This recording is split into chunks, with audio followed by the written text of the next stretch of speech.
Jared, you can't be singing that good. You're going to get us copyright struck. I hope so. We don't even have commercials yet, Ryan. I hope so. That's that. You know, you made it big time once you get the copyright strike. Yeah, then we can get the unbanned stream back. That's what my mind thought.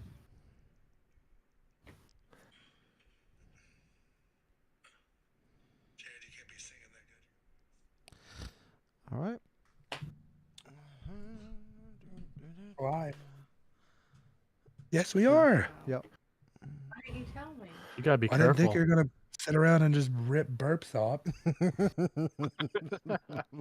Well, I didn't hear anything, so. I didn't hear it. I didn't know that you would. We're not recording. This is the pre-show. I mean, it is recording on YouTube. But Did you see the Sims ad that you just skipped over? High school expansion where you can be a high school. Nope. Drummond going to the Bulls. who's got balls? He's going to the Bulls. Drummond. Congratulations. Ah. Okay. As long as you tell me how Jared. to feel. Yeah. You need to go into the description and say that you're not muted for the first hour. What? Did that happen again? Oh, I No. copied. Yep. Okay. And I think you need to upgrade the Climber count on the OBS. I did update it. That is. You have updated. 25 grand? Yeah, I was at 28 last week. Dang. Gross. Chad's not far behind.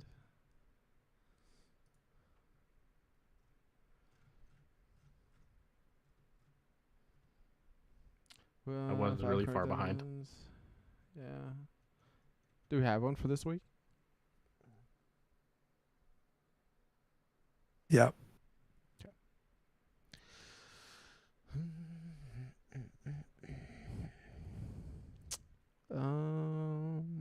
Oh boy, this Jared guy is retweeting us.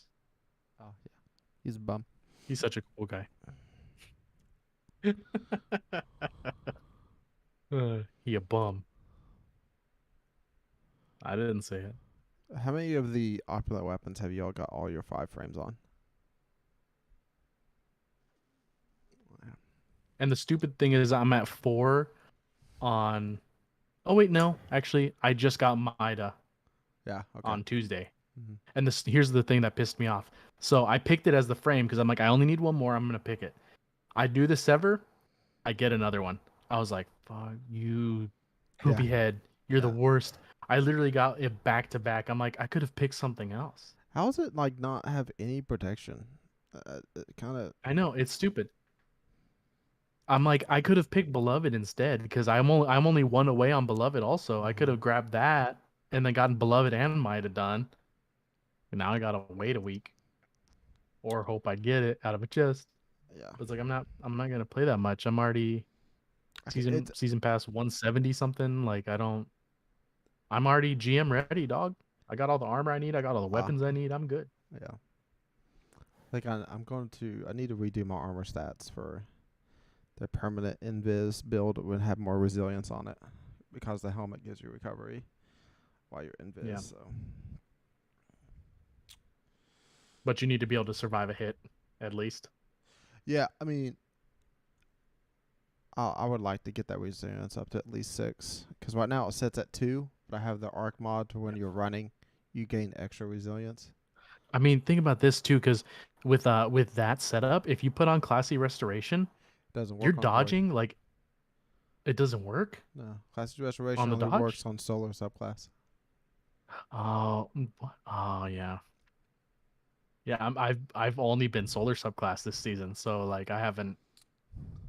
I mean, I could do Assassin's I Cow on haven't. solar and go invis after finishers. Yeah, but but nah, there's no reason to finish. you're Because better off. There's no heavy finisher. Exactly. There's no reason to do it. But I might run Aeons with stasis. This depends on the Grandmaster Mm-hmm. to make heavy. Yep. I mean, both Ryan and I have the double glove too. Or we all do. Oh my god, triple Freezy Warlocks. Oh no, I mean Yeah. the Aeon Swift. I want one. Yeah, for the finisher. Yeah. Yeah. Yeah.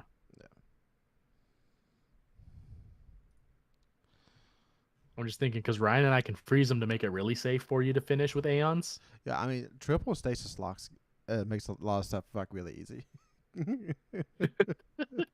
Yeah. Just 6 turrets, just bloop bloop bloop bloop bloop. Yeah. Oh man. All right. Mm-hmm. Lore's gonna be nice and neat. It's gonna answer one of Ryan's questions from earlier this season, and it's gonna bring somebody back into the not the light, but bring somebody back in. No, no, I already set a piece of lore with her in it. There Ryan goes. You kind Good of night, like. Ryan. It's so back. dark. Do you think that There last he is. mission was? It's kind of weird. Totally. Right? Yeah. See, what did I say, man? Like, it like ends but doesn't end, Yeah. but like Yeah. it like was very final, but also not. Yeah. Like, it's weird. Like those season trailer pretty much give away that it's not over. Yeah, because like I said, we Yeah. haven't been back in the throne room since the first day. Yep. There's still that portal there that Yep. we don't know what it is. So It's for that exotic hoping it mission happens. that's been leaking. God, who cares? I am not excited about it. Solo trace rifle. Last one was pretty good. What if it's just incandescent? And no, because it'd have to be better than what's the laser beam we got right now? The one that caused the laser tag? Oh, Polaris Lance. Prometheus lens. Oh yeah. Prometheus. Yeah, because it creates the giant bubble of burning. The only way if I'm would excited it- for it if it's in the heavy slot, Ooh, that'd be weird. then I'd be excited. Well, it could be like a cabal weapon, like a big cabal gun. Just a big laser beam. I would like to have the We Cabal already got solo. 2 of those though. We got the what's that machine gun you like? The heavy with puts the blue shield around it. Heir apparent. And then we have the one that came out of the season pass like last season or this season. No, that this shoots season, the yeah. chain The gun. Override, and then we got Oh, no, yeah, Skyburner's last season. Oath, and then we got Legend of Acreus. We got 4 Cabal weapons. Yeah. But I want the Scion weapon. a solo blast from the The- incinerators. Would the be sniper? Pretty cool. Oh, the flamethrower with the Mhm. booping flamethrower. Yep. Yep. I mean, that could be considered like a trace rifle. It just shoots out flames, and then you can charge it to boop somebody. Dude, Bungie's tried to make a flamethrower since Halo 2. Yeah, I know. I'm pretty sure they put one in Halo PC or Halo 2 PC that didn't make it to console because they couldn't get it right in time. It was cut. Mm. But I mean, like if you know how the laser beam in on Augur Scepter, when you go into super and you activate its secondary mode, it's like really thick and has like the ice going around it. Like if you did that as like a heavy solar, Yeah. but it's just like really thick and just fiery, it'd be like, okay, it's kind of like flamethrower ish, but then like it has an alternate mode where it just like launches people like an incendiar. That'd be kind of neat. Or if it was like the Heir Apparent where it puts you third person and you just fire from the hip. Yeah. And then that solo blast, Oh, that secondary solo blast, it also heals you at the same time you do the blast out. Ooh. Yeah, solar healing. That's a Yep. thing. Solar does heals. Oh, I need to What find if it's a solar trace rifle that you can shoot at your teammates, and while you hold it on them, it gives them damage resist? Talking about the opposite of malfeasance and thorn. What was that one? You're talking about Lumina, kind of? Yeah. But instead of like having to shoot them with a bullet, you just hold the trace rifle on them and it gives them like increased damage resistance. Mm. That's like that one hero in Overwatch, the Plus- scientist girl. Plus, like the effects of like empowering rift, plus like 150% damage resist. I don't know. Not my So job to come up with the ideas. Instead of debuffing like divinity, it buffs your allies. Wouldn't that be sweet? It'd be weird. Yeah, I mean, it's an idea. Like it just shoot like you're shooting and it just has like a bubble from where it's hitting of like buff. Because then you could hit like everybody in a group if they're all standing right next to each other. Ooh, that'd be cool. Yeah, imagine like if Like, you shoot shoot one the guy, ground. it has like an aura around him, kind of like divinity, but it buffs your allies that are in the bubble. Kind of like the tether mechanic in Garden. Yeah.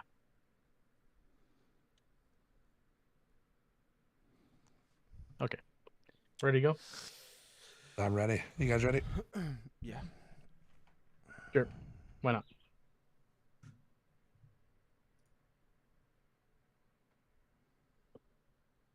$67. Oh boy. 2 weeks away from the big day.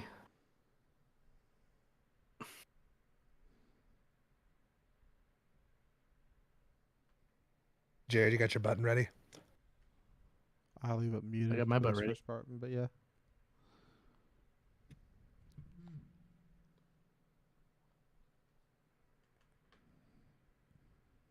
We are live for episode 67 of the Conqueror's Corner podcast.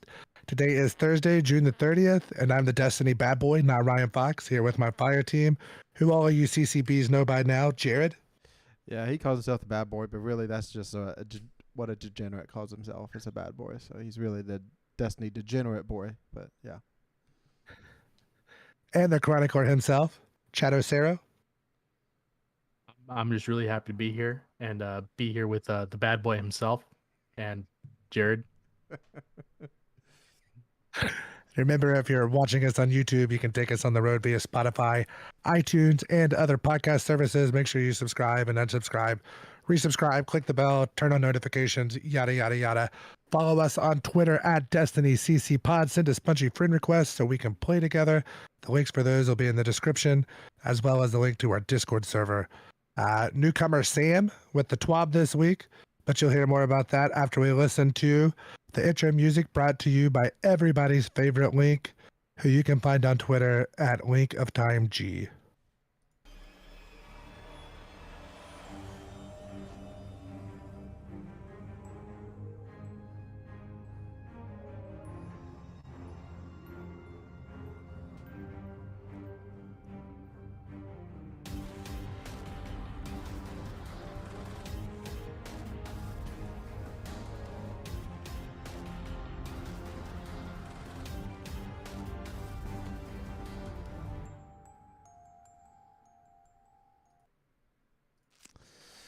All right, everyone. This week we're going to have some airborne effectiveness talk going on, and Chris Proctor has joined the TWAB to talk about it. So if you remember him, he talks a lot to the community through TWABs and through other podcasts. He was on Master Breakdown whenever Mercules was still there. He was on the DCP podcast. So he definitely knows how to talk to the community and try to put stuff in terms where we all understand and we can come together and know all the changes that's going on and mainly PvP and some PvE stuff here too. So airborne effectiveness. So basically, before we get into the numbers, all primary weapons are getting a little bit of a buff of how accurate and aim assist that they get in the air, and raise some stats of some exotic weapons because they can't get Icarus on it, and some buffs to some weapons in PvP in general. So that's some time to kill issue buffs a little bit, and then some PvE buffs also. So we'll go ahead and get into what's up first, and that is primary weapons and airborne effectiveness. So when they launched this earlier this season, they wanted to take their time and to evaluate how this new mechanic is behaving in game. And through several weeks now, they've realized that primary weapons are a little too weak in the air, and we also don't have the ability to build heavily into AE. So across the board, all primary weapons are getting a buff to AE. So it depends on what type of weapon it is. So auto rifle, pulse rifles, scout rifles, and SMGs are getting about a 40% buff to their airborne accuracy penalty reduction. So your gun straight up more accurate in the air out of the box. So if the AE stat was low, let's say it was at 10, it's basically adding around 15 to where that 10 is now. But the AE stat's going to remain at 10, but that 10 is going to feel a lot better at lower stats. Hand cannons and sidearms are getting 20%, and then bows 30. So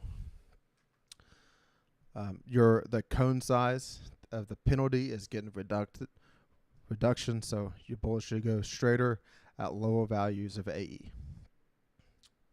They're also removing some of the aim assist penalties while in the air. So auto aim, that's bullet bending, that's MK and controller penalties getting reduced by 20%. And then airborne magnetism, so that's controller only, that penalty is getting reduced by 40%. So we got some perk changes coming to weapons. Air assault will now give a plus 10 base to all weapons, and then whenever the perk is active, it gives an additional 60. So that when you're at that super low health, you will be getting 70 air effectiveness. Extended mag is getting plus 10 AE, and then also steady rounds is getting plus 7 AE. And I'm probably thinking back to, I've deleted quite a few palindromes that I wish I held on to that had extended mag. But that's why you just never delete everything and keep your vault at max, right? That's right, Jared. Steady rounds at plus 7. Steady rounds does hurt your range. So depending on the archetype, you could easily throw that in on some weapons that the range don't matter as much. So like you're looking at sidearms. Sidearms, it don't really matter much if you push the range out all the way. It kind of only matters by like a half meter. So steady rounds might be the play there. So now we're going to get into some weapon archetype changes.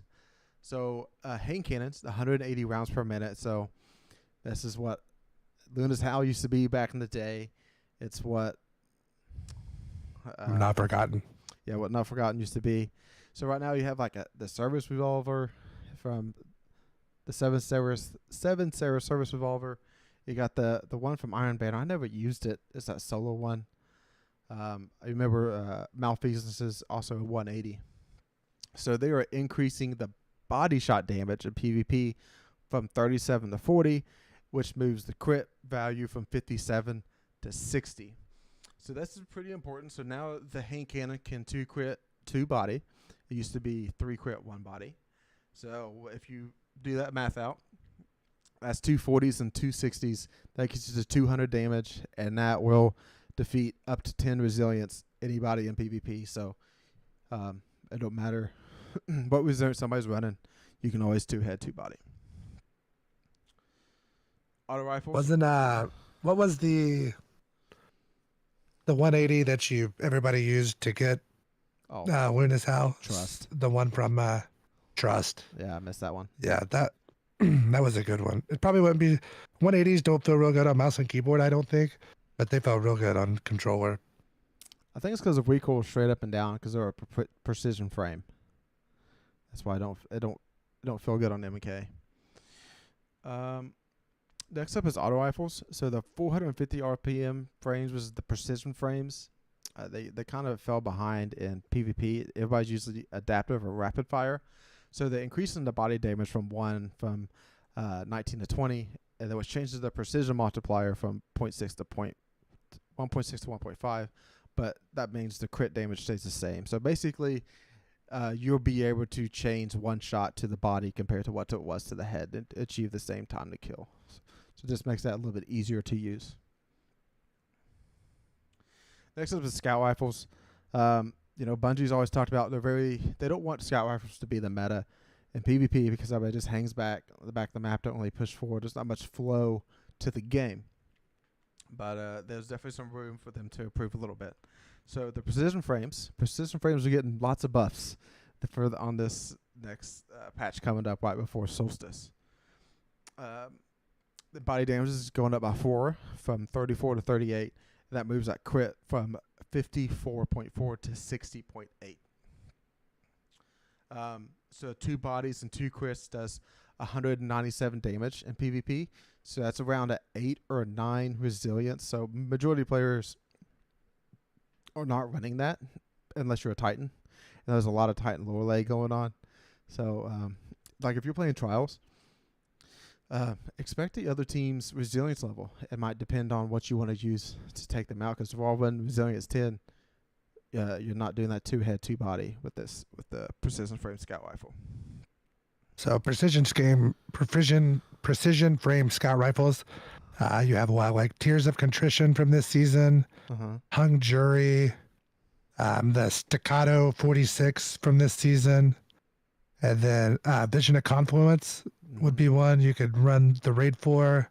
That's Vault of Glass, by the way. Yeah, and then the Royal Chase from a few seasons ago. I think that's the main ones, right? Yeah. Precision Scouts. And then next up is the High Impact Scouts. That's 150 RPM. Body damage from 38.2 to 42, and moves the crit from 66.9 to 37.5. So if you want a 2-head 1-body, that does 189 hit points, but that's like at a 2 or less resilience, and that's very rare to run into in PvP. So you think of Jade Rabbit. You could get around with this. Say like your first shot's a body shot, and then your next 2 is a headshot. You get that extra damage from hitting that body shot first. So Jade Rabbit might be pretty good here, depending on the map. So and then Legendary, you have the Percy's that came out this expansion, which is the is that the stasis it's in one? the stasis one. That's the word. I couldn't find it. And then also the Pointed Inquiry, which you can get red frames of that and craft it. I don't know, scout rifles, they never really feel that good to me because they're so sluggish compared to the other weapon types, except for the lightweight frames, which is like Night Watch, and that's the 200. Or you can always like Night Watch, and then the rapid fire frames with the built-in firing trigger is always nice to go with too. So these are probably definitely the 2 least used frames for scout rifles. So that's pretty much it for the PvP time to kill changes. Chad, like those hand cannon changes, I know you're still on the controller for now. We haven't converted you yet. We'll continue to work on you. But do you ever use 180s now? And does this one make you put one on at all in PvP? Not in PvP. Okay. The only one that I use is Malfeasance, and that's literally only in the raid on the last encounter because it's fun to me. Okay. But I love Midnight Coup too much, so I only really use, because I have so much time on that gun, I only really use 140s because of that. The anything faster fire rate for that, it throws me off because I'm just not used to it. You know, I'm so used to the 140s that anything different is weird to me. But I mean, that it's a good change. It's gonna be something to test. I might take Malfeasance in there and just to see how it does in PvP. But I'm more of a 140 guy in there anyway. Oh, so that change doesn't do too much to me. Yeah, there are a few hand cannons out there that have explosive payload or time payload as 180s. The additional rate of fire of 180s in PvP can really throw you off, and then the extra payload. So you can definitely easily achieve that time to kill and throw the other people off with flinch if you have a hand cannon with one of those 2. All right, here's a change that might be really good in PvP. It's probably needed. So pellet shotguns could use some love in PvE. So they're increasing the bonus damage from 10% to 25%. So you think a fourth horseman. Fourth horseman might be super good now, Whoa. depending on let's say you're running that bait and switch linear fusion rifle, and you got auto loading shotgun that's only cost 1 this season, so you can throw that The on holster? your boots. Yep, the holster mod, and do a bait and switch heavy, and then switch that back to that shotgun and just pump it out and just reproc bait and switch, shoot that primary for a second, come back to that linear fusion rifle. It might be the DPS strat, depending on where the boss is. That's a good thought. Like Keitel. Yeah, In the Oh, absolutely.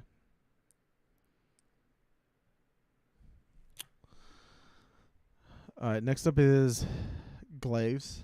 And glaives in PvP with the ammo changes. The special brick was only dropping 1 on a kill, and now they changed that to a 2. So now it's going to be able to keep glaives going in PvP if you're one of the ones using that. I know there's starting to catch on a little bit. More and more YouTube videos are coming out about it. I'm really not into them. I'm trying to level up this week season challenge is to get glaive kills on the Leviathan basically, and I try to use the hunter exotic one just to change it up and try to get it leveled up. I got to level 3 now, which is highest it's ever been. So it's just not for me, that weapon type, that gameplay. Have you played against like a glaive god? And like, I know we all dabbled in some trials freelance, I believe. Mm-hmm. Did you guys play against anybody that was just super good with the glaive? That would just block all your shots and hit you at stupid ranges with that projectile shot and everything. Very frustrating. But you could tell I had one person that killed me, and I went to inspect him, and they had like 9,000 crucible kills on their glaive or something stupid. And I was like, oh my God. Oh man. They takes wore me out. practice. Yeah, that's dedication. I hope I don't see them. Oh yeah. Just like I hope I never see the fighting lion mains. I just don't want to see them in Crucible, because I just know if I see somebody, the fighting lion has like 20k kills, and like, this is going to be terrible. I might as well just leave the match now. Yep. Damage scalers on trace rifles, so that's killing tally, interceptor, and will given form mode, which is on wave splitter. We're not getting the right damage buffs, so that is coming later in season 18. They're trying to get that fixed. So, yep. Now it's time for some exotic changes, and this is probably some fun ones here.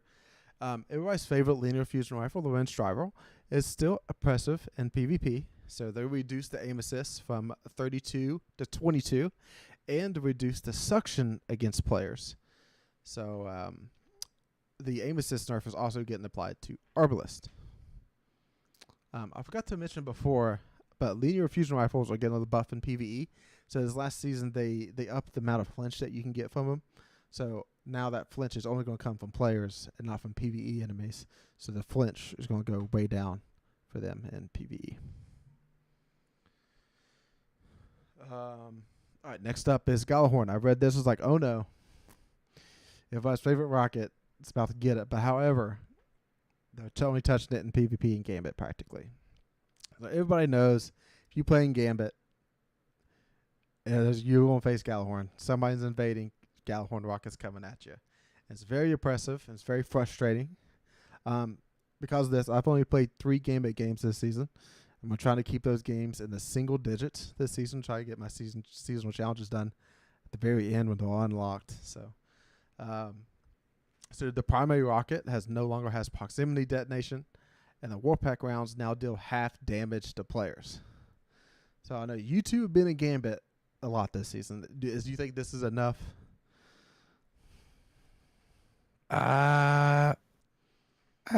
Probably it'll help because they'll have to be a better shot. They can't just like horseshoes and hand grenade you basically to kill you.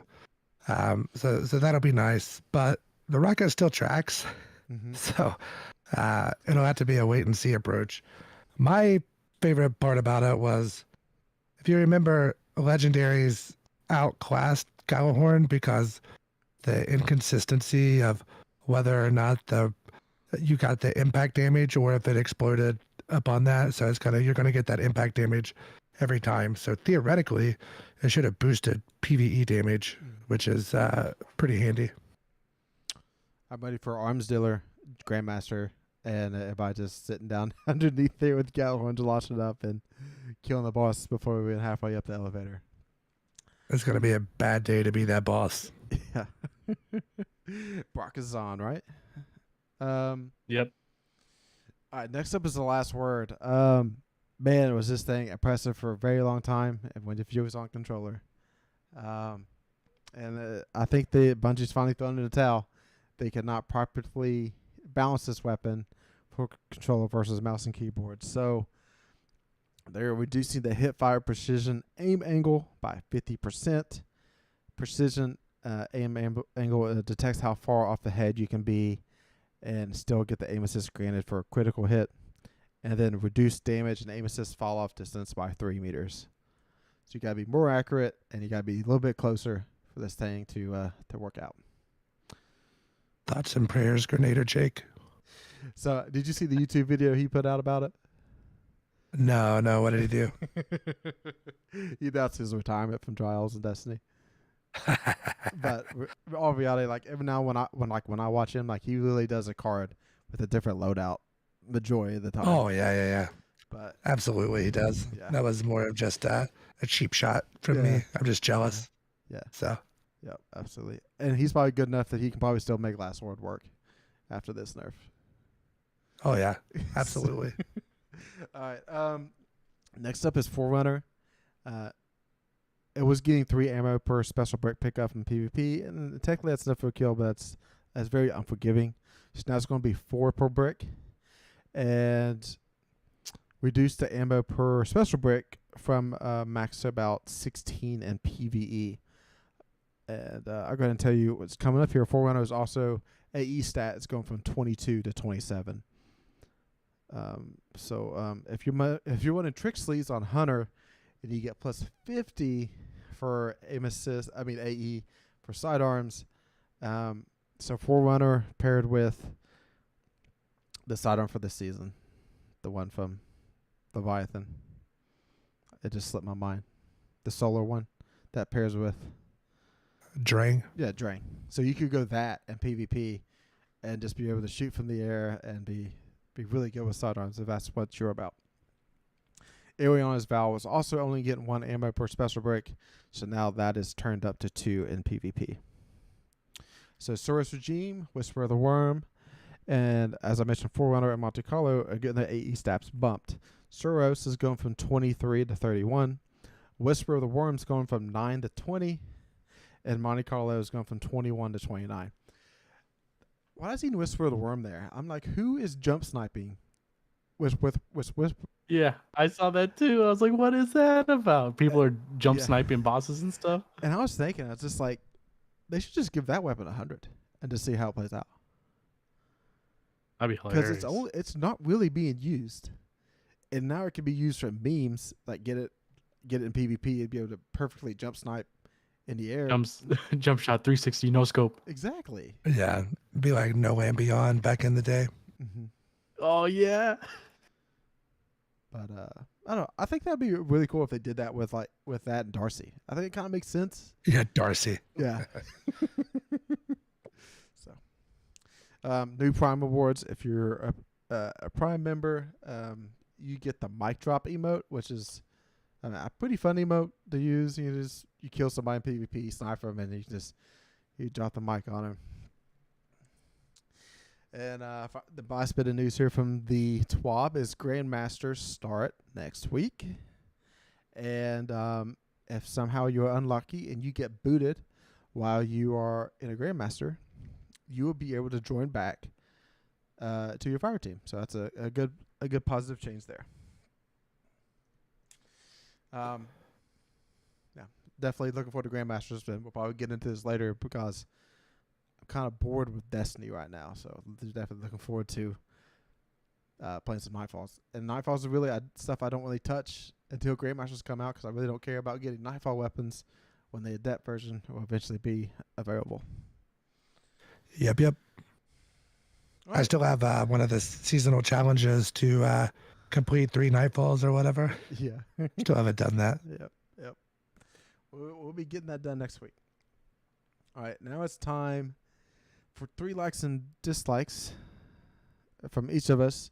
And we do this every week. And some weeks it's tough to come up with some. Sometimes we're coming in hot. Sometimes we're just griping about stuff we wish should be better in this game. And little things that bring us happiness. So, I'll go last this week. Okay, I'll go ahead and lead us off with my like. And I'm liking that it's time to bring back out the permanent Invis Hunter build, which I'll be tweaking with it a little bit, but I'm trying to get my resilience up, but still keep my ability at 100 or a 90, and then my strength also up probably at least around 60 or 70. I gotta play with the timing and stuff like that to make sure I can stay Invis. But looking forward to that. I like solo is fun here for a while, but I don't think solo Hunter. It's going to be the play for most Grandmasters. Yeah, it's definitely gonna be fun to see that again. I like that I no longer have to do sever missions anymore. I enjoy them for the narrative, but I'm glad that I don't have to log in and do it. So thanks Bungie for that. I'm going to have to bust your bubble there, Chad, before you move on, because I know you're not done with all the haunted red border frame weapons yet. And you're guaranteed 1 a week from that chest. I don't care. I'll give that up. Okay. No, he won't. My like is now whenever I get on Destiny, it doesn't take very long to knock out the seasonal story, the dungeon, the raid, and the red border weapon. Saying that, my dislike is that after I knock out the seasonal story, the dungeon, the raid, and the red border weapon, I have nothing else to do. So, when you mean nothing else to do, like the loot there's there to go chase after, it just not really there for you? I mean, the issue is, as we've discussed, we have 3 years of weapons that we already have, and the stuff that comes is marginally better. And the stuff that is important to get, I play enough early to get that early on typically. So now it's like, I mean, I could use another Storm Chaser, but right now I have auto-loading Vorpal. So like, do I really want to sit in that dungeon for trying to get, what is it, like Clown Cartridge or Firing Line or whatever especially whenever I'm the Divinity guy, whenever we're doing hard stuff, like it's kind of, I don't really know. I don't really know what else to do. I don't care about PvP enough to chase all these other beloveds and stuff like that. Like I will get those before the year's up, but I'm not in a hurry to get those either. And I'm GM ready. So like I don't really need Bright Dust because I'll just buy silver to get what I want as far as seasonal challenges go. So I don't really know like what else is there for me to do at the moment. I wish that they would make more grindable activities and focus less on the story. Yeah, it kind of feels we're not having like 6-man activity because we played so much on Wellspring last season. It's kind of, not much to go for. So, Chad, what do you got for your dislike?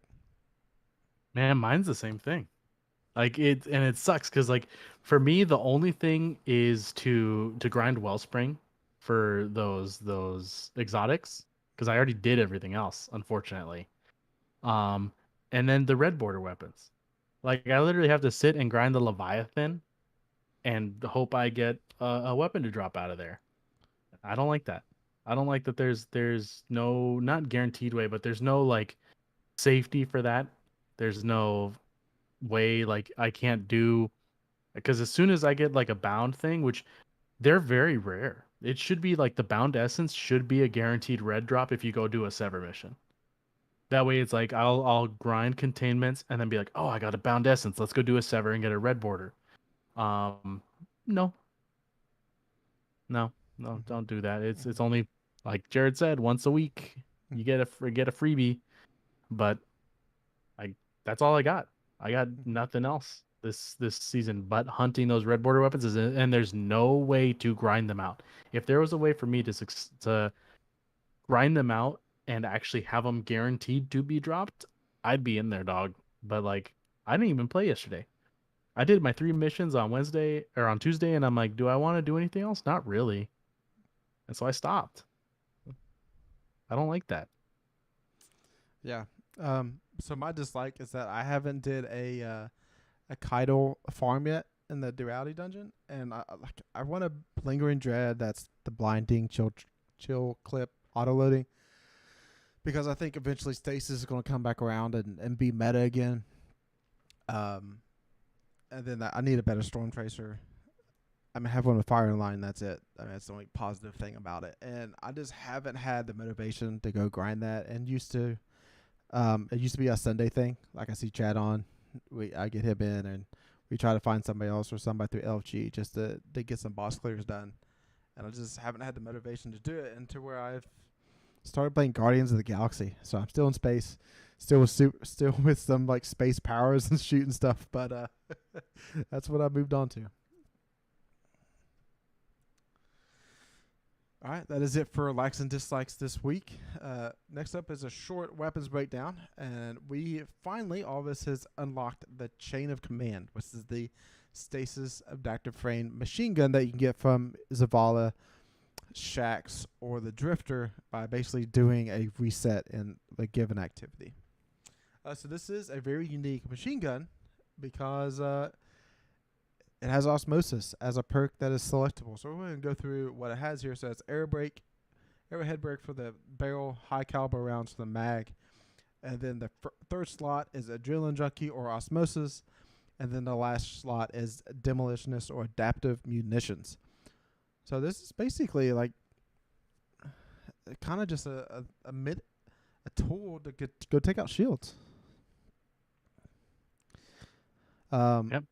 Machine guns got a buff this season, and I'm still not really using them for the most part.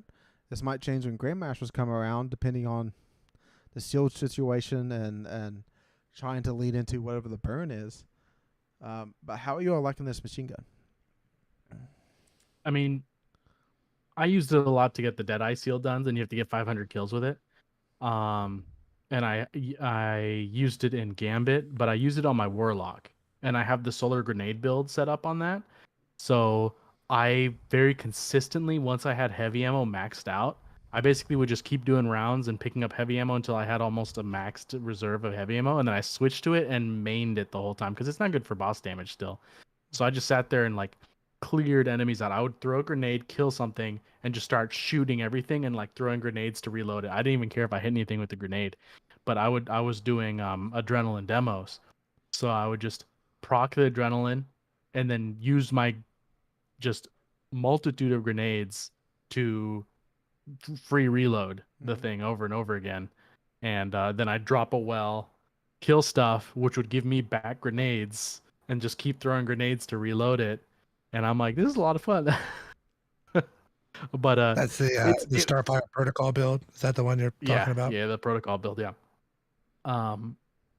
And I mean, I like adaptive, and this thing hits hard enough that adaptive munitions isn't bad. And with osmosis, you can make it whatever you want. So it's like, I kind of don't really need adaptive if I'm using osmosis because I can make it whatever.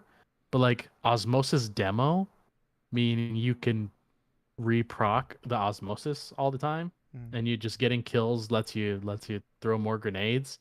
But adaptive is definitely a fun perk that came around last season, and I'm happy that it's a thing. But I've definitely been having a lot of fun with it as an adrenaline demo, because it's the only other one that can do that, right? Besides the Vault of Glass one, I think. I think so. I think there might be a craftable one now, but I think this is the only one. That corrective measure, was that the Vault of Glass? Yeah, one? correct. It was the Vault of Glass. Yeah. I don't know. It's really fun. Like whenever I've been using the adrenaline demo build as well with it, uh, and I have enjoyed it, but it doesn't feel as good as like 21% delirium did back in the day. So I know we'll probably never get back to those. What were they? Pursuit weapons, I think was the technical term for them. But maybe one day we'll make it back. But it's it's good, not great. Yeah, I'm right there with you. And all reality, though, this is a great machine gun if you are new to the game. Like, we're bringing up machine guns that we've had for Yeah. a very long time. Yep. But this solves a lot of problems, though, if you're new to the game. And we got some crazy shields going on. And maybe you're lucky enough that you have divinity and you got people that got you divinity. And like, hey, we want you to just break shields and put the divinity bubble on people for this Grandmaster Nightfall or just this encounter or something like that. And this is just a simple build to do that. Just throw it on a machine gun. You can just eventually break your shield. That's a good call, Jared, because I know I think about it from my point of view, and I'm the exception opposed to the rule for this game of people that play. So that's a very good point. I think that takes us to gambling corner. Yes, it does. Anybody have anything else to say about the weapon? No. Nope. All right. So last week, we decided we were going to do the dungeon gauntlet. So every dungeon in the order they were released, we all anteed 3,000 glimmer, and we all guessed as far as how many deaths we would have combined. So if we had 3 total deaths, it all added and rolled over through all the dungeons. And I thought we did it over the course of 2 nights. I thought it was a lot of fun. Jared's guess was 41. My guess was 33. And then Chad cucked me and said 32. So whoever the closest was who was going to be right. Our total number of deaths, which you can watch, this was all recorded on stream. And this is with Jared sabotaging duality and killing us with his eager edge sword. Got bored. We ended up with a total of 21 deaths. So that's we had 8 in the duality dungeon. So running through, we had 1 death in Shattered Throne, which was Jared or Chad right at the beginning, right?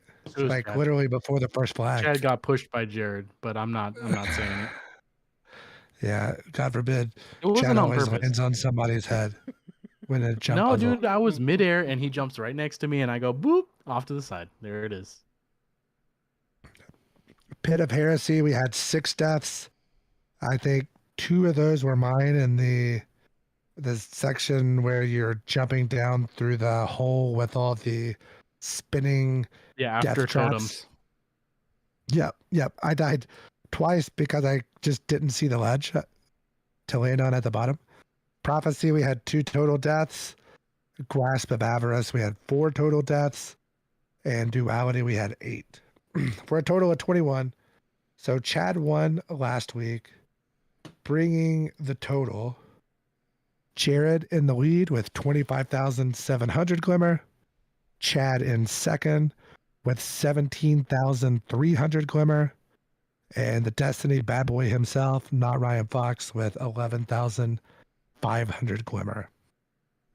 Now, got together with Mr. Vegas a couple days ago, and I've been kind of keeping this one to myself. I hadn't really told either of the boys here, but just like we did the Dungeon Gauntlet, we're going to do the Grandmaster Gauntlet this coming week in between podcast episodes, and we are going to do a 6,000 glimmer ante. So all of us will put in 6,000, and we have to guess how many total deaths there will be in between all 6 of the Grandmaster Nightfalls. So, first of all, what are your guys' thoughts on this? Man, it's going to be hard to think about all the Grandmasters that's this season. Right. I do like I the think bet that though. I will state this again, like I do quite often during Gambling Corner. Um, I have no choice in this matter ever. I have voiced my opinion, and my opinion is that I don't like this ever. So if I lose, it's not my fault. It's Ryan's fault. So I Yeah. maintain that And I will. It's not no, because I'm gonna lose. and one thing that we should mention is if one of us goes bankrupt, which I am by far the closest to going bankrupt at the moment, in order to buy back into the game, I have to put a weapon in my vault up as a sacrifice. And then the other two members rate that weapon on a scale of 1,000 glimmer to 10,000 glimmer. And then that is my buyback, essentially. So Chad's shaking his head. He doesn't like the idea of having to give up one of his 250 god rolls that he has in his No, vault it's to this sacrifice many. for the game. I counted them. I counted them because I did a vault purge. It's this many, You have not 8. including craftables, because craftables are literally zeros. It's this No, many. no. We said if they had no, kill no. counts, and we're like your Osteostriga, that's what, like 300 and something. What Yeah, rank but is a your craftable. Osteostriga? Yeah, but again, it's a craftable weapon that you can get back within. If you go to Shirochi, you can get it to level 16 within an hour. So you can Right. get your So god it roll would be back. like 3, 4, 5,000 glimmer. It's not gonna be up in that upper, 5,000 but glimmer. that's Putting well. I mean, a lot of cost on the emotions there. All I I said would do 3. is I would snip the picture of it at the level that it's at and be like, I wonder if I can do this again, and then I would dismantle it and then get a new Right. one. So now that I know that, I would give you less for a craftable weapon. So That's what I said. Craftable weapons should be 0 because you can make them. There's literally nothing to them except feelings with the Well, kill count. well, Chad, we talked about the drown element and how tough it is to get a bunch of that. Yeah, no, so yeah. See, that is the only different one is raid craftables because those are horrific to make. You have to dismantle 17 raid weapons just to be able to masterwork one. right. Nah, So like I say, there's options. There's options there. So and then plus if the weapon's not is not like in the world drop pool or something right now, then there's things we could do. But we'll give everybody a few seconds to think about what their bet's going to be. So I got the I list don't of 'em. want. So hold on. Okay, yeah. So give us the list, Jared. All right, it's Proving Grounds, Insight Terminus, Warden of Nothing, The Corrupted, Inverted Spire, and Arms Dealer.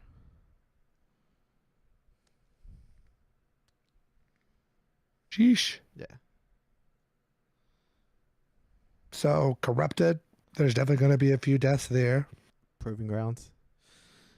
Proving grounds. That really the only part with that was if the tank room and the boss room. Everything else was pretty straightforward on that.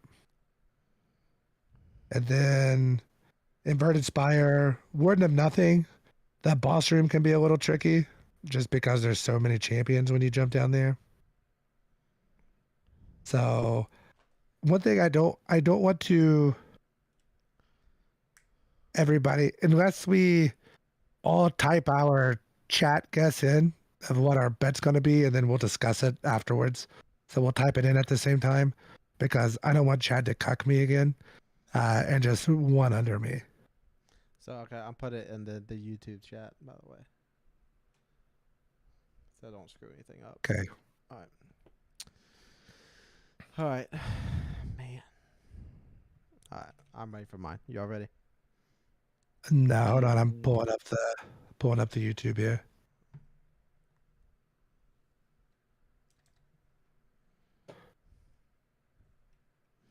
So there's 6 total.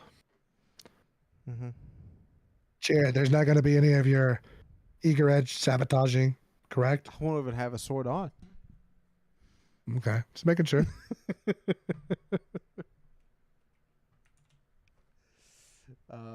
No, I'm gonna do my best to stay alive. I mean, depending on which one, I might be trying to go make heavy ammo for you all, so we can melt a boss. Like I would say, like Infinite Spire and Arms Dealer. We want to make sure to make heavy for those bosses because we want to. In Warden of Nothing, we want to melt those bosses. We don't want to mess around in the boss rooms. Right. All right. I'm ready. Chad, you ready? Sure. If you're not ready, let me know. We can buy a minute. Mike, it's fine. All right. Okay. Jared, you good? Yep. Ready.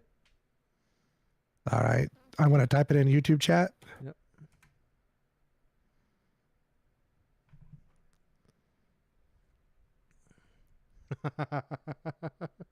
Okay. I typed in 39.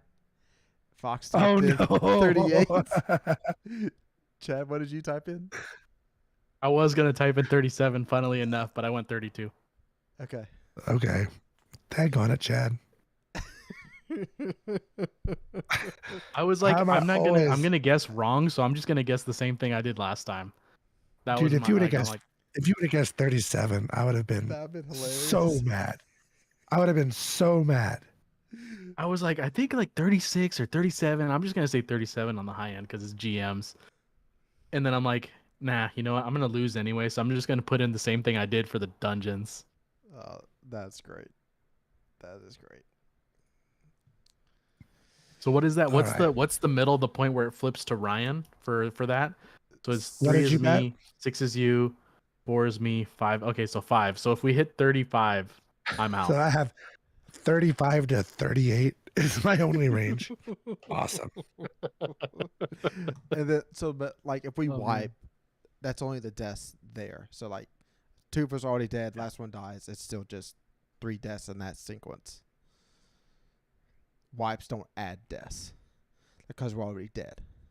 2 of us. Exactly, yeah. Wipes are just do-overs, so it's 3 deaths and then we have to start all over again. So it's not like a dungeon where it wipes and then we stay at that encounter. No. If we wipe at the boss, we're going back. Like if we're doing Warden of Nothing and we screw up a bomb phase and a bomb detonates and we wipe, that's 3 deaths because all 3 of us die. Yeah. Right. And then we get to Yeah, start yeah, yeah. over. We get extinguished to orbit. All right. Man, that's so aggravating. That is so aggravating. you know, Fox. We spend a lot of time together. We end up thinking very closely, about a lot of this stuff. So, no surprise there. However, I'm sure there's be a little surprise in here for us in this next segment, as Chad takes us through some lore this week. Oh boy. I was hoping something would happen this week with Sever missions. But unfortunately, there's still one more lore book to unlock, so I can't talk about those yet. So something's going to happen this season because there's still those triumphs to get, and I'm hoping it's next week. That way I can start talking about all that. But instead, we're going to talk about some of the exotic lore that came out with the with some stuff. We're talking about some armor pieces. We're going to talk about a ship, and we're going to talk about a ghost shell. Because they're kind of tied in together, those 3 things, oddly enough. One of them also is going to answer one of Ryan's questions in the very beginning of this season. But this first one is going to give a little bit of backstory to the Hunter Vanguard. So it's Caliban's hand, and Caliban is, as some people might know, was the second Hunter Vanguard. I think he beat, what was it, Tallulah. He won a bet against her in order to become the Vanguard by accident, which I think every Hunter Vanguard since then that's won the dare has not wanted to do it and has won by accident. So Caliban's hand starts out with Caliban. Caliban 8 had the singular misfortune of winning the position of Hunter Vanguard in a card game he didn't even play.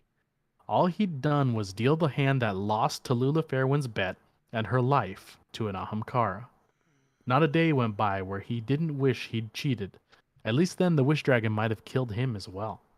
Now he sat as the second Hunter Vanguard in the city's history, chained to the desk in the tower, responsible for a breed of guardians notorious for their unwillingness to answer communications or follow directions. Lula knew how to inspire a sense of camaraderie in them, but Caliban? He was just a guy who dealt the wrong hand. Leaning back in his chair, he flipped a light-heated knife between his fingers and tossed it up into the ceiling. Its molten edge slid into the steel and instantly cooled, stuck alongside the half-dozen blades he'd previously used to deface his office. It had been a slow afternoon. A light knock on his door caught his attention. An unassuming figure robed and masked in white stood at the entrance of the room. "Hard at work, I see," remarked the speaker. Caliban scoffed as he got to his feet. "Not sure what you expect me to do from behind a desk. You know how hunters are." The speaker nodded, then looked up at the ceiling. "How many knives do you have up your sleeve, Caliban?" "About that many," he joked, pointing upward.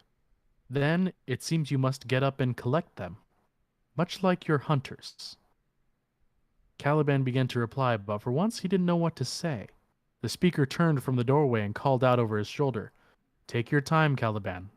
The desk will be here still when you return." So it's just a little tiny backstory, and bringing the speaker back, which was kind of neat. So he Caliban felt trapped in the Hunter Vanguard position. He felt like he didn't want it. Obviously, they all do at first. But the way the speaker put it is, you can still be a hunter and be the Vanguard. Go do what you want to do. The desk in the office will still be here. It's not going anywhere. So he was still able to go and be his huntery self, which was nice. The next one, which I think is going to answer Ryan's question about his Vanguard leader, Ikora, is Trespasser. "It kills me to say it, but I'm really impressed," the voice says, an echo reverberating from the past. Ikora does her best to keep focus, to push past a breath of resurging anguish. But a nightmare like this refuses to be so easily ignored. It stands at her side, wearing her friend's face, horn and all. The ribboned edges of his cloak swaying beside the hand cannon holstered at its hip. It speaks with his voice, but its words are false and dripping with poison. She forces herself forward, climbing the steps to the Leviathan's entrance. "Walking in uninvited is usually my whole thing," it continues as it floats beside her. "Unless you started taking after me?"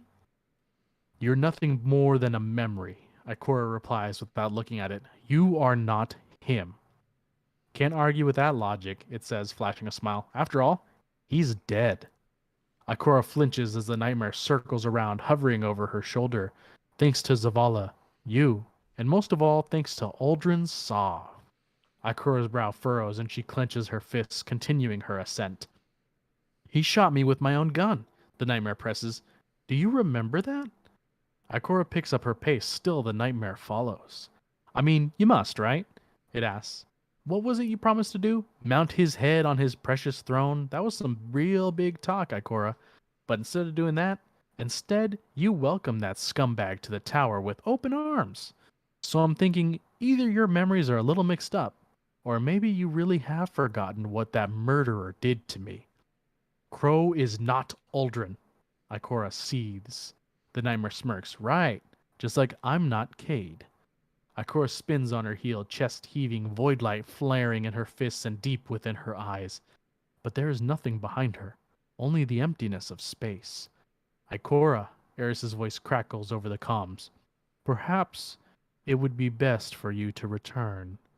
Ikora breathes deeply, palms flat at her sides. She gives the Leviathan's doors one long, final look before turning back. So she's not involved in this season because she would probably destroy the Leviathan by accident from her anger. And we need to explore it. So she needs to go back home. Next, we are moving on to my big boy, my robo uncle, Saint 14, and his little story of what's going on this season. So first, we're going to go with Second Chance. That's the exotic arms for the Titan. A high-pitched whistle echoed off the walls of Bannerfall as the shield soared through the air. It ricocheted off one broken pillar, then another, before Shax caught it in midair. He held it firm, its void light illuminating his armor. "So, how is he?" asked the Crucible handler. He threw the shield back the way it came, bouncing it off a tree and then a crate until it landed in Saint 14's deft hands. "No change," Saint answered with a frustrating sigh. He hurled the shield forward, watching it rebound back to Shax, who caught it and held it again. Sometimes I... Saint's voice trembled as he trailed off, and Shax lowered the shield to his side. Yes? Sometimes I wonder if I deserve this, Saint continued. I keep thinking back to the Elixni who cowered from me in fear, the monstrous things I did to their people. What if Osiris is being made to pay my debts? Slowly, Shax lowered the edge of the shield to rest on the ground. When I was a warlord, he said, his voice unusually quiet, I inflicted immeasurable pain and suffering on both humans and Elixni. Now I train guardians for battle. Some might even call me a role model. It was Shax's turn to sigh. But they'd be wrong.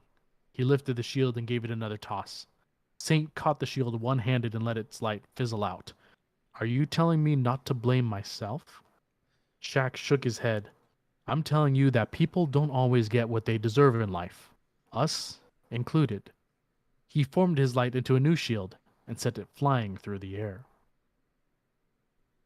Then we move to the ship. Chad, hold on for a Out second. of his armor. Yeah. Has there ever been a time in lore where somebody's made something out of light and somebody else picked it up and did something with it? I'd have to go back into thinking it, but the only thing that I think they'd be able to do that with would be this shield. Yeah. Because, like, the Dawn Blade is stuck in the ground, or it's in the hand. Like, I guess you could hand it to someone else, but I don't think there's been a point of that happening. The Blade Barrage knives explode, so that's not happening. Arc Staff, I guess you could probably pass to somebody else. The shields, you chuck the shields, so I guess another Titan could probably catch them. Hammers, could probably pass the hammer back and forth.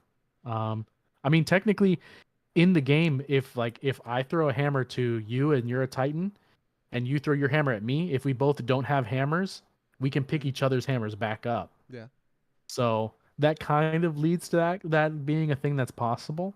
And this lore definitely solidifies it. But in the lore, I don't think that's a thing that's happened before. Because most of the time, it fizzles out before anything can do anything, something else with it. But this is obviously, it's Shax and Saint, and we've seen how long Saint 14 can hold a bubble.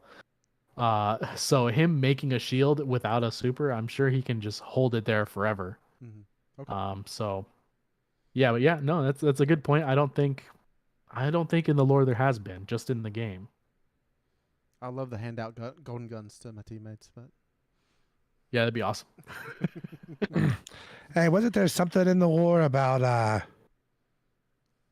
with Hawthorne and Crow, like him letting her shoot his golden gun?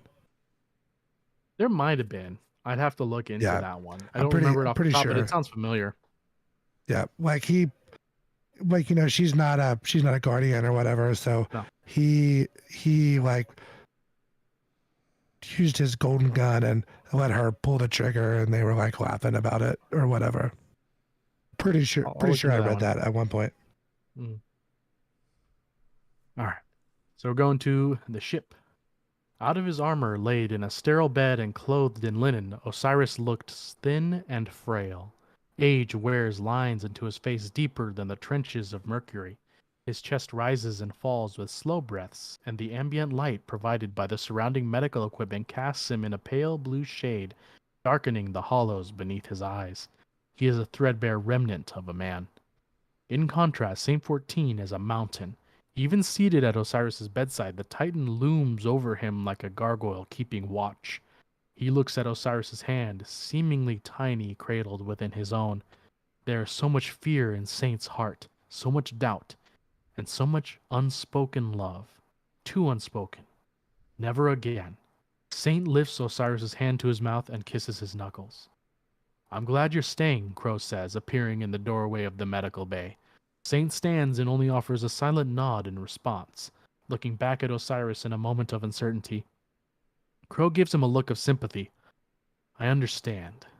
You do not. Saint's voice is tight, and Crow feels the shift in Saint's emotion.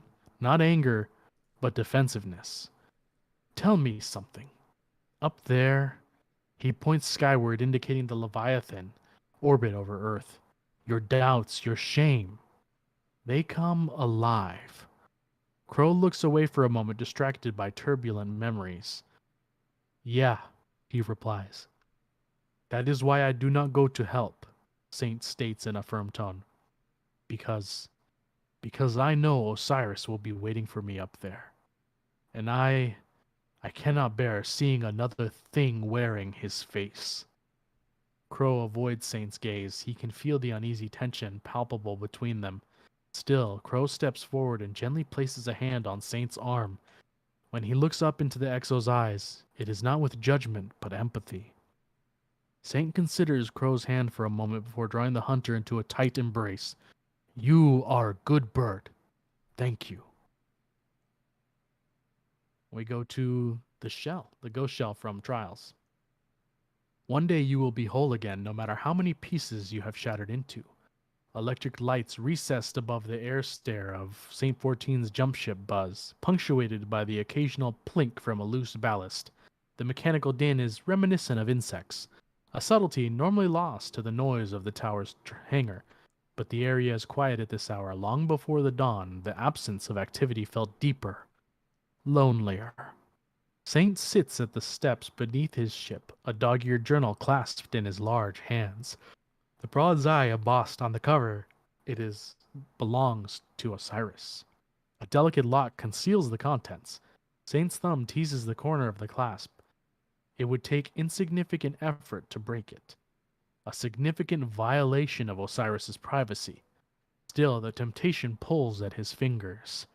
Geppetto, Saint's ghost, transmats in over his shoulder. Call for you, she says with a glance down to the journal and then affixes a firm eye of judgment on him. The Titan shrinks away from her stare. Put it through, Saint says. He welcomes a distraction. Saint, Mithrax's voice comes loud and clear through Geppetto. I did not expect you to answer. It seems we are both unable to find proper rest. Yes, Saint agrees in a small voice, his attention wavering. What was it you needed, Mithrax? We have a supply shipment that just came in, Mithrax says with a hint of hope in his voice. We could use another set of hands. Saint does not immediately reply as he runs one hand over the journal. Geppetto nudges him and he sighs, setting the journal aside. I can help, he says. You point, I lift, right? His weary laugh is telling. That's good to hear. Ido has been looking forward to seeing you again, Mithrax says gently. Saint nods to himself, slowly rising from the steps. Geppetto zips over and transmits the journal back to Saint's home in a crackling stream of light. Thank you for thinking of me, friend, Saint says over his shoulder. Geppetto looks to him, unsure if his words were directed at her or Mithrax, but then she realizes it was both. So Saint's going through some stuff. We already knew that, obviously, Osiris was in a hospital since the beginning of 2 seasons ago, actually, when we trapped Savathun in the crystal during Season of the Lost. But he's still in the hospital, still comatose, 100%, and Saint's there probably as often as he can, and we're finding stories of people that are surrounding him with with friendship and love, and trying to help him out, and trying to get his mind off of things that he can't change. So it's good to hear that Mithrax is around still. It's good to see that Saint still trusts Crow, regardless of what happened during Season of the Lost, and recognizes that difference from Crow and Aldrin. But it's definitely gonna be tough seeing what they do with the rest of that story. Yeah, Osiris. Yeah, I put a wake up. Go ahead, Jared. My bad, man. Osiris must be weathering away. I mean, everybody got healing aids this season. Why can't we just all just know where he's at in the tower and start chucking healing aids on him? I don't know. Or even a rift. Put a healing rift down for him. Yeah. Oh well, just Yeah. What I was mentioning earlier, it was Crow and Eris, not Crow and Hawthorne. So that was close, but not quite right. And that's in the book, The Voices of the Haunted, like the first chapter, Temperament. So, Chad, any hints on what's coming next week, or are you going to make us wait? I'm gonna make you wait because I haven't All figured right, it out dog. yet. And that brings us to the mailbag, I believe. First question. Overall, how would you rate the first 6 weeks of this season on a 0 to 100 scale? Oh man. Mm. So the season does not include the dungeon. No, because they're No. separate purchases. Yeah. They're thematically related, but they are separate things. Yeah. This is a, at the beginning of the season there was a lot of hype. I think partially because of the dungeon, which is not included in this. So I will have to give it a 69. I was gonna say 67. Yeesh. Okay. Yep. Then I'll give it a 68 to be right sandwiched in between that. Stuck in the middle with you. Yeah. Like I've said before, copyright strike. stories. Yeah, right. Please. Story wise, it's great, but there's so little content in this season besides like having the Leviathan back. Woo. And I think that's part of like what they wanted us to be excited about for people that played on it. But like having a small amount of the Leviathan. That's it. Like I'm like at first I'm like, oh, this is cool. We're back on the Leviathan. And then like after a couple days, I'm like, all right, we're back on the Leviathan. Like Right. I'm still happy it's there. It's a cool space, but like I don't want to be there anymore. Do something Listen, let's else. just say it. Let's just say it. Eris is great if she's like the third most important narrative character. She is not great when she is the most important narrative character. Shadowkeep was the worst expansion. The moon is the worst planet. And this has been the worst season. It's actually a satellite. Fair enough. The moon is not a planet. It orbits the Earth. So that is correct. But I still stand by the other parts of that. I can definitely agree with Ryan. She's I very do. good in the background helping, but that's it. I really enjoyed Season of the Rivals though. And she kind of led that. Yeah, a little bit. But see, that was building up the Witch Queen, so a lot of hype, and like she was kind of unlocking that part of the Hive mystery, and that's kind of been unearthed now, the Hive mystery. So I see where Fox I is think coming you like from. that one so much because you spend a lot of time on IO with your buddy. Yeah, it's true. I saw you picnicking with him on the last day. Oh yeah, yeah. Next question, kind of like a part 2. Do you think you will get the seal this season? I don't even know what the requirements are. I'm already there. I literally just need to get the books that are time gated. That's all I need. So Okay. I'm there.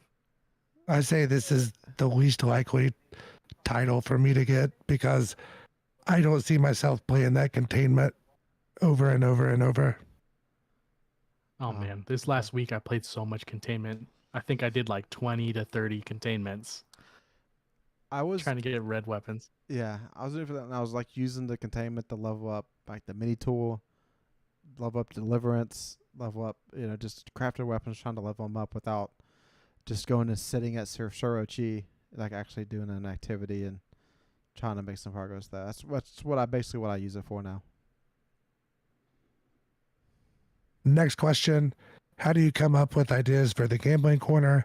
It's my favorite part of the show, but I need one of you to have to make a weapon sacrifice soon. Good news for you is there's a good chance that I'm going to be having to make a weapon sacrifice soon. As far as ideas, we hit up Mr. Vegas and then try to think of what's going on currently in game. If you have an idea, please tweet us at Destiny CC Pod or give us a review or join the Discord and send us a message, send us a private message on the game itself, just whatever, get the idea to us. And there's a really, really, really good chance we'll use it. Yeah, absolutely. I mean, after Grandmasters, we kind of get into like doing raids. Like we never tried to do a 3-man raid before. That might be something if we really get bored with this game and challenge ourselves a little bit. But I think that's like the only other place for us to really to go as like a group as a 3 to do something we haven't done, but I'm sure there's little challenges out there that we could. 3-man VOG, baby. Yeah. All right, next question. What is each of your roles when you're in a fire team together? I typically play support, so I usually run Warlock, Healing, Well, Divinity if it's needed in that one. I play longer ranges than the other two. Just try to be alive, try to stay alive, try not to put anybody in a bad position. I'm typically trying to tank and pull a lot of aggro from the other two, typically because Ryan needs to be alive because he's usually the guy that can add control the best, more than I can. And we need him for his supers. And then I don't usually have to worry about Jared too much because he's a manimal. But he's also over there just DPSing everything in sight and kind of calling targets for us typically because Ryan's over there long ranging things. I'm in there in the middle, just kind of putting up a barrier, putting up a shield, popping an Ursa, and taking lots of hits while him and Ryan are typically, Jared goes, okay, we're going after that guy in the back, and him and Ryan take it out, and then, doing that kind of stuff. So I'm typically pulling as much aggro as I can, and that's where I'm usually at. I am usually the aggressor. Whenever we was playing trials, I was probably the one pushing the most. It kind of happens the same thing in dungeons and grandmasters. I get tired and bored, and I just put on Negro Edge and start going. Grandmasters usually invis hunter, so I know there's a couple times we end up splitting, like because I can stay invis by myself. I go get a different angle on champions, and just some ads here or there. Just and then occasionally have to be the one to save the day when like they get pushed from a weird angle. Enemies teleport across the hallway for no reason, wipe them out, and I'm on the other side of the room, can rotate around. All right, last question from the mailbag. Did you guys pick up anything in this Team Summer Sale? And do you watch GDQ? So I picked up Final Fantasy VII Remake, Final Fantasy VI, and I think Final Fantasy X and X-2. And there was something else I got, but I can't remember. It must not have been. It was one of the Civ games. Like Civ 6 was on sale. It's normally like $170, and it was on sale for like $8. So I bought it just because of the deal. I don't even know if I'll ever play the game, but it was so much off that I just bought it. Mm-hmm. So, and then as far as GDQ, that's I assume you mean the game's done quick. Right now, the Summer Games Done Quick is going on. So it is a 7-day, 24-hour live stream on Twitch. They do one in the summer that's called Summer Games Done Quick, one in the winter that's Awesome Games Done Quick. And they have a schedule you can look at on their website to where people live stream them speed running games from Pokemon to Mario to Dance Dance Revolution to literally Destiny was in there for the raids at one like last year, I believe. I'm talking any game you can imagine, there's probably a speedrunner for it. My personal favorites are like the Mario and the Kaizo Mario and like the Super Mario Maker runs. And all the money goes to Doctors Without Borders, I want to say is where it goes. So they usually raise usually several $1 million per week that they do it. Oh yeah, I didn't pick anything up on the Steam Summer Sale, basically because I still have Xbox Game Pass, and I usually play about a game a month, just dip my toes in one, just to justify keeping it. And right now that's Guardians of the Galaxy, and I never watched Games Done Quick. Might have watched a couple speed ones here or there on YouTube, but other than that, that's not a thing I usually watch. I did not. I am not a big Steam boy like Ryan is now, having a library that he'll never touch. I play Destiny, and some Nintendo games. when I don't want to be angry and because I'm dying a lot. Unless I play Hollow Knight, then I'm just really angry. But I also don't really watch much of the speedruns. I eventually occasionally will fall down the rabbit hole of like Mario 64 speedruns or the Pokemon ones. But I don't typically watch that until I fall into that hole of like one whole day of me just binging just random like all these videos back to back to back. But man, there's some crazy Mario 64 runs and those Mario Maker ones. Like I'm just sitting there like I can't get from the first part of the screen to scroll over to the next part. Because the 2D there usually you're running through it, and I'm like I couldn't move my whole screen to the next spot. Like I'd move a little bit into it and then I would die. Like like these are ridiculous. Just watching these guys just bouncing, grabbing shells, throwing them midair, doing a little spin. I'm like, bro, I can't. I don't know how this is happening. I I'm impressed. I couldn't do that. All right. I think that wraps up the show this week. Remember to follow us on Twitter at DestinyCCPod. Check us out after reset. We'll get those Grandmasters in. We'll stream them. We'll stream on YouTube. Chad will, and then I'll stream on Twitch as well. Conqueror's Corner, both places. And I'm going to let these two guys sign off.